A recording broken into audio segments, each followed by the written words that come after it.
ওয়ালাইকুম। কেমন আছেন প্রিয় ভাই বন্ধুরা? ভালো আছেন তো? দেখেন, আমরা আজকে একটা ফুলকপি কিনছি। এই যে এই ফুলকপিটার দাম কত জানেন? করতে পারবেন না? কেমনে করতে পারবেন? আমি বললেন না, আপনারা করতে পারবেন। এই ফুলকপিটার দাম হয়েছে 6 রিয়াল। ঠিক আছে, বাংলা কত পড়ে? বাংলা 180 টাকা। এই ফুলকপিটার দাম বাংলা টাকা 180 টাকা। ঠিক আছে। তারপরে এই যে আলু, আমাদের দেশে আলুর বেলে অনেক দাম, প্রচুর। এই যে আলু দেখছেন না, আলু আলু এই আলু বেলে ডায়মন্ডসের দাম বেশি। আর এখানে 2 কেজি আলু 6 রিয়াল, মানে 1 কেজি 30 টাকা। 1 কেজি হইলো 3 রিয়াল। ঠিক আছে, 3 রিয়াল হইলে কত টাকা হয়? 3 3 90 টাকা। এই আলু 90 টাকা করে কিনে আনছি। তা আমাদের দেশে জিনিসপত্র বললে অনেক দাম বেশি। তো একটু কমেন্টে জানাবেন সবাই কিরকম দাম বেশি আমাদের দেশে।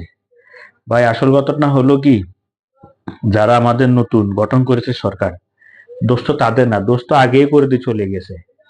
কারণ আগে কি করে দিয়ে চলে গেছে? আগে যে সিস্টেমে আপনার দেশটা আমরা চালাবার কথা ছিল, ওরা তো আগে সবকিছু লুটপাট করে চলে গিয়েছে। ঠিক আছে নি? তখন আর আপনি শাক সবজি যখন খাইতে দেবেন, তখন আপনার চাকরির সাথে টাকার সাথে মিলবে না কোনোদিন। কিভাবে মিলবে? ঠিক আছে।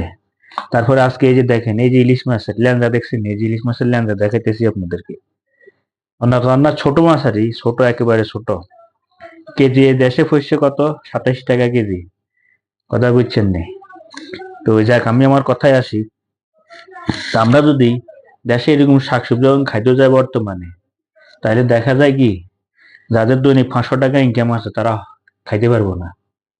কারণ আপনি যদি একটা ফুলকপি কিনতে যান কেজি, বর্তমানে কেজি কত করে জানি না, তা আমার হিসাবে, এখানের হিসাবে, তা আমার এটা যদি হরে মনে করেন না আপনার কত, 130 টাকা। তাহলে ফুলকপিটা ধরলাম 4 জন ফ্যামিলি না 5 জন 6 জন আছে লোক, এই ফুলকপিটা কিনলে কত দেব? 130 টাকা চলে দেবো বাংলা টাকা। তার সাথে আছে মনে করেন আধা কেজি আলু। আধা কেজি আলু কিনতে চলে যাবে কত টাকা?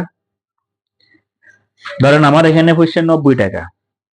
আধা কেজি আলু কিনতে 45 টাকা, তাহলে ফুলকপি আর আলু আধা কেজি কত?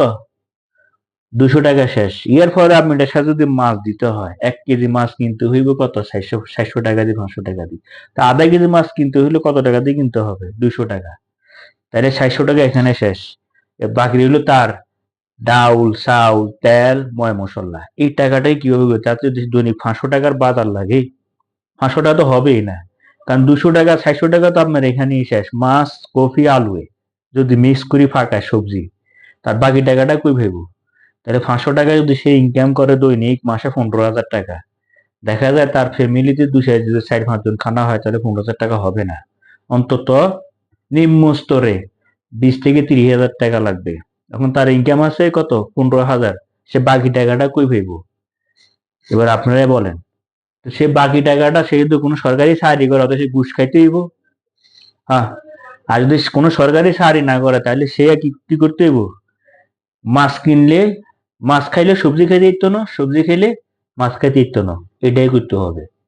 তবে কথা এটা না, আমরা দেশে যারা আছি সবাই মিলে একবদ্ধ হই, হয়ে আমরা কিছু চাষবাস করি। আমরা চাষবাস বদ্ধ করে দিছি, এই কারণে আমাদের দেশের এই পরিস্থিতি। আমরা কৃষিকে মূল্যায়ন করি। যারা কৃষি কাজ করে, শ্রমিক আছে, তাদেরকে মূল্যায়ন করুন। তাইলে কিন্তু আমরা কিছু করতে পারবো। আর যদি কৃষিকে মূল্যায়ন না করেন, কৃষিকে আপনারা যদি প্রাধান্য না দেন, কৃষিকে যদি সহায়তা না করেন, তাহলে দেশের জিনিস, আলুর কেজি 200 300 টাকা খাইতে হইব, এই ফুলকপি 280 টাকা খাইতে হইব। ধন্যবাদ সবাইকে। সেই জন্য বলি, আমরা যতটুকু কৃষিকে যত মূল্যায়ন দিবেন, কৃষির প্রতি যোগ দেন। আবার কি, যারা কৃষি সংস্কৃতি করে, যারা কৃষি কাজ করে, তাদেরকে বেশি বেশি সহায়তা করেন। দেখবেন দেশের এই যে শাক সবজি যেগুলো আছে, এগুলো আবার আগের জায়গায় ফিরে আসবে। তো সবাই ভালো থাকবেন, সুস্থ থাকবেন। ভিডিওটা কথাগুলো যদি ভালো লাগে, আমি একজন সৌদি প্রবাসী হিসেবে শেয়ার করে দিবেন। ধন্যবাদ সবাইকে।